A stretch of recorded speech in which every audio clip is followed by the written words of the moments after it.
Video like जरूर कर लीजिए और ऐसे वीडियो लगातार फ्री में पाने के लिए चैनल को तुरंत सब्सक्राइब कर लीजिए और बेल आइकन को जरूर टैप कर लीजिए ताकि आगे भी सारे वीडियो आपको मिलते रहे। यूट्यूब में फॉलो करते हैं तो प्लीज ये वाला फ्री टेलीग्राम चैनल जरूर ज्वाइन कर लीजिएगा। सारे नोटिफिकेशन सारे अपडेट यहीं पे आते हैं, ध्यान रखिए। मेरा नाम है वैभव और आप लोग देख रहे हैं UPPSC best online coaching YouTube channel को। दोस्तों, इंडियन हिस्ट्री का ये जो हमारा सीरीज चल रहा है ये बहुत ज़्यादा इंपॉर्टेंट है आपके आने वाले हर एक एग्ज़ाम के लिए। यहाँ पर मेरी कोशिश रहती है कि इस वीडियो के साथ साथ आप चीज़ों को याद करते हुए चलें, सिर्फ ऐसा ना हो कि मैं आपको पढ़ा रहा हूँ आप पढ़ के भूल जाएं। सो ये जो मेरा प्रयास है इसको कमेंट सेक्शन में ज़रूर बताइएगा कितना आप लोगों के लिए बेनिफिशियल है। अभी तक जो रिस्पॉन्स आया है उसी के अकॉर्डिंग मैंने इसको कंटिन्यू करा है, बट अगर आप लोग चाहेंगे कि सिंपली मैं इसको पढ़ाऊँ आपको तो उस तरीके से करेंगे। अदरवाइज आपको ये अगर तरीका पसंद आ रहा है जिसमें हम कुछ ना कुछ ट्रिक लगाकर चीज़ों को याद रख सकें आगे लंबे समय तक के लिए, तो ये तरीका आपको पसंद आ रहा है तो कमेंट सेक्शन में ज़रूर बताइएगा। बाकी होली के इस त्यौहार पर आप लोगों को बहुत सारी शुभकामनाएं। आप लोग जम के होली खेलिए और खूब पढ़ते रहिए। ठीक है, चलिए स्टार्ट करते हैं आज के इस सेशन को। पिछले वीडियो में हमने यहाँ तक कवर अप कर लिया था। ठीक है, अब आज के इस वाले वीडियो में हम तीसरी बौद्ध संगति, इसमें नियुक्त धर्म प्रचारक, उनके क्षेत्र, इसके बारे में यहाँ पर हम देखने वाले हैं। तो अब ये तीसरी बौद्ध संगति हुई, इसमें जो धर्म प्रचारक थे इसमें एक नाम क्या है, मजंतिक करके। ठीक है, अब इनका जो कार्यक्षेत्र था वो क्या था, कश्मीर और गंधार। एक जो धर्म प्रचारक थे इनका नाम था महाधर्म रक्षित, ये महाराष्ट्र इनको दिया गया था। इसी तरीके से महारक्षित की बात करें तो इनका जो कार्यक्षेत्र था वो क्या था, यवन देश। वहीं सोन और उत्तर की हम बात करें तो ये इनका जो क्षेत्र था वो क्या था, आपका सुवर्ण भूमि। चलिए आगे मूव ऑन करें तो अगला यहाँ पर दे रखा है कि सौराष्ट्र के गवर्नर, उसके शासक। ठीक है, तो सौराष्ट्र में पुष्यगुप्त ये एक गवर्नर हुआ करते थे। चक्र पालित ये भी एक गवर्नर थे। और शासक, किसके शासक काल में ये गवर्नर थे, तो अगर हम पुष्यगुप्त की बात करें तो ये चंद्रगुप्त मौर्य के टाइम पीरियड में गवर्नर थे सौराष्ट्र के। वहीं चक्रपालित की बात करें तो स्कंदगुप्त के जो टेन्योर था उसमें ये गवर्नर थे।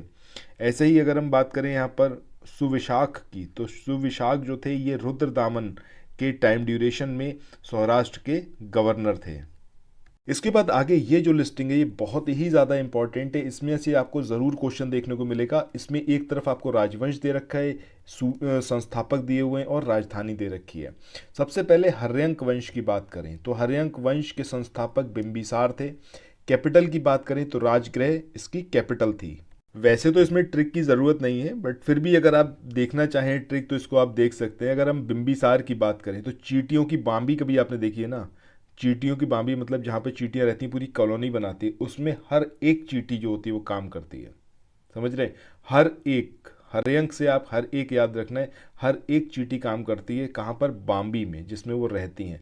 दैट मीन्स बिंबिसार की हम बात कर रहे हैं। बांबी और बिंबी आप इसमें इसको मतलब मैच करा सकते हैं। ठीक है, अब वहाँ पे क्या है, वो उनका घर है जहाँ पर वो रहती हैं, कौन, चींटी। ठीक है, तो चींटी की जो बांबी होती है उसमें हर कोई काम करता है, हर एक काम करता है। तो हर एक से हो जाएगा हर्यंक, बांबी से हो जाएगा बिंबी, और ग्रह जिसके अंदर वो रहती हैं राजगृह। इस तरीके से इसको आप यहाँ पर याद रख सकते हैं। ये तो खैर मैं उन लोगों के लिए बता रहा हूँ जिनको बिल्कुल भी नॉलेज नहीं है, पहली बार शायद हिस्ट्री देख रहे हो। अदरवाइज हर्यंक वंश के संस्थापक और कैपिटल तो मुझे लगता है हर किसी को याद रहता है, बट यहाँ से ट्रिक के माध्यम से ये ज़रूर होगा कि कभी कोई कन्फ्यूजन नहीं होगा आपको एग्जामिनेशन में। ठीक है, चलिए नेक्स्ट हम बात करते हैं शिशुनाग वंश की। तो शिशुनाग वंश संस्थापक शिशुनाग, कोई इस पर डाउट हो ही नहीं सकता, इन्हीं के नाम पर ये राजवंश बना। ठीक है, अब ये कहाँ पर, इसकी कैपिटल कहाँ पर, वैशाली में। ठीक है, इसके बाद नंद वंश की बात करें तो नंद वंश महापद्मनंदा इनके नाम में ही आएगा। ठीक है, नंद, तो इस तरीके से इसको आप इंटरलिंक कर सकते हैं। पाटलिपुत्र कैपिटल, अब पाटलिपुत्र किस किस की कैपिटल रही, महापद्मनंदा, चंद्रगुप्त, पुष्यमित्र, शंगु। ठीक है, और वसुदेव। यहाँ तक आप एक सीरीज में इसको याद रख सकते हैं जिनकी पाटलिपुत्र रही है। इसके बाद आगे हम बात करें तो श्रीगुप्त, जिन्होंने गुप्त वंश की स्थापना करी, उनका जो मतलब राजधानी थी वो भी क्या थी आपकी, पाटलिपुत्र थी। ठीक है, चलिए यहाँ पर अगर हम देखें तो नंद वंश की हमने बात कर ली। मौर्य वंश की बात करें तो मौर्य वंश चंद्रगुप्त मौर्य, हर किसी को पता है, पाटलिपुत्र कैपिटल, कोई दिक्कत नहीं है इसमें। शंगु वंश की बात करें तो पुष्यमित्र शंगु इनके नाम में ही है। ठीक है, अब किसने, पाटलिपुत्र, इनकी भी कैपिटल रही। कर्णव वंश की बात करें तो नाम क्या है, वसुदेव। ठीक है, जिन्होंने इसको इस्टेब्लिश किया, और कैपिटल क्या, पाटलिपुत्र। सातवाहन की बात करें, सिमुख, ये क्या है, इसके संस्थापक। और कैपिटल की बात करें तो प्रतिष्ठान इसकी कैपिटल थी। इसके बाद नेक्स्ट हम बात करें कुषाण वंश की। तो कुषाण वंश के जो संस्थापक थे इनका नाम क्या था, कुजल कड़फिसेस, और जो कैपिटल थी वो क्या थी आपकी, पुरुषपुर। इसके बाद गुप्त वंश, अभी हमने देखा ही, श्रीगुप्त, इन्होंने इसकी स्थापना करी, और चंद्रगुप्त, वो सॉरी पाटलिपुत्र जो थी वो कैपिटल रही थी। वाकाटक वंश की बात करें तो विंध्य शक्ति, ये इसके संस्थापक थे वाकाटक वंश के।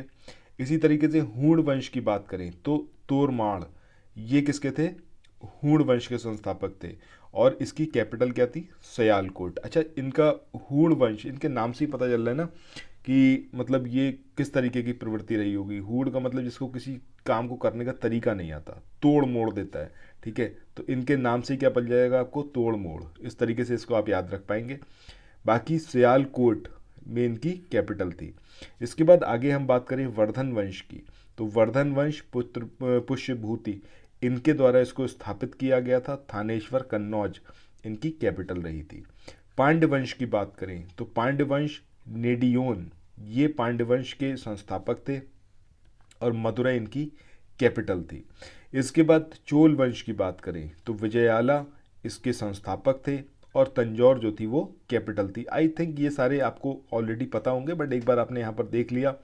जहाँ कहीं कोशिश मैंने करी है, जहाँ पर ज़रूरत है वहाँ पर ट्रिक बनाने की। ज़बरदस्ती ऐसी कोई ट्रिक नहीं। देखिए, शब्दों के अंदर से ही अगर आपको आंसर मिले तब उस ट्रिक का मतलब है, अदरवाइज़ एक और चीज़ आपको याद करने को हो जाती है। तो यहाँ पर जैसे अब ये हूण था, तो हूण के अंदर से आपको पता चल रहा है कि हूण का मतलब होता है इसको काम करने का तरीका ना पता हो, तोड़ मोड़ दे, तो आपको खुद पता चल गया कि भाई कौन सा वाला सही आंसर होगा। तो ट्रिक का मतलब वही है कि जो क्वेश्चन के अंदर से ही आपको आंसर दे दे, ऐसी ट्रिक होनी चाहिए। इसके बाद नेक्स्ट हम बात करें किसकी, पल्लव वंश की। तो पल्लव वंश की बात करें तो सिंह विष्णु, ये पल्लव वंश के संस्थापक थे, और कांचीपुरम इनकी कैपिटल थी। राष्ट्रकूट की बात करें तो दांतीदुर्ग इसके संस्थापक थे, और मान्यखेट जो थी कैपिटल थी। चालुक्य, अब चालुक्य तीन तरीके के हैं, चालुक्य कल्याणी, वादामी और वेंगी, ठीक है। कल्याणी की बात करें तो तैलप सेकंड, ये इसके संस्थापक थे, और मान्यखेट या फिर कल्याण जो थी वो इसकी कैपिटल थी। बादामी के जो चालुक्य हैं इनकी बात करें तो जयसिंह प्रथम, ये बादामी के हैं, और वातापी इनकी कैपिटल थी। इसी तरीके से अगर हम बात करें वेंगी के चालुक्यों की तो विष्णुवर्धन ये इसके संस्थापक थे, और वेंगी जो है वो इसकी कैपिटल रही थी। तो आज के इस वाले वीडियो में यहीं तक कवर अप करते हैं, चालुक्य तक। नेक्स्ट वीडियो में आगे बढ़ेंगे, और आगे जो वंश रहे हैं इनके संस्थापक कौन थे, इनकी कैपिटल कौन थी, उसको हम कवर अप करेंगे। आई होप ये वाले वीडियोस बहुत इन्फॉर्मेटिव रहे होंगे आपके लिए, और आगे भी ऐसे ही वीडियोस आपको मिलते रहेंगे। तो फिर मिलते हैं नेक्स्ट वीडियो में। चैनल सब्सक्राइब ना किया हो अगर अभी तक, तो चैनल सबसे पहले काम करिए, सब्सक्राइब करिए, और नोटिफिकेशन के बेल के आइकन को ज़रूर प्रेस करिए। Thank you. अगर आप लोग उत्तर प्रदेश पीसीएस की तैयारी कर रहे हैं, आप आरओ की तैयारी करना चाहते हैं, बीईओ की तैयारी करना चाहते हैं, इन तीनों एग्जाम की अगर आप तैयारी करने चाहते हैं तो स्टडी फॉर सिविल सर्विसेज के कोर्सेज को आप ज्वाइन कर सकते हैं कंप्लीट तैयारी के लिए।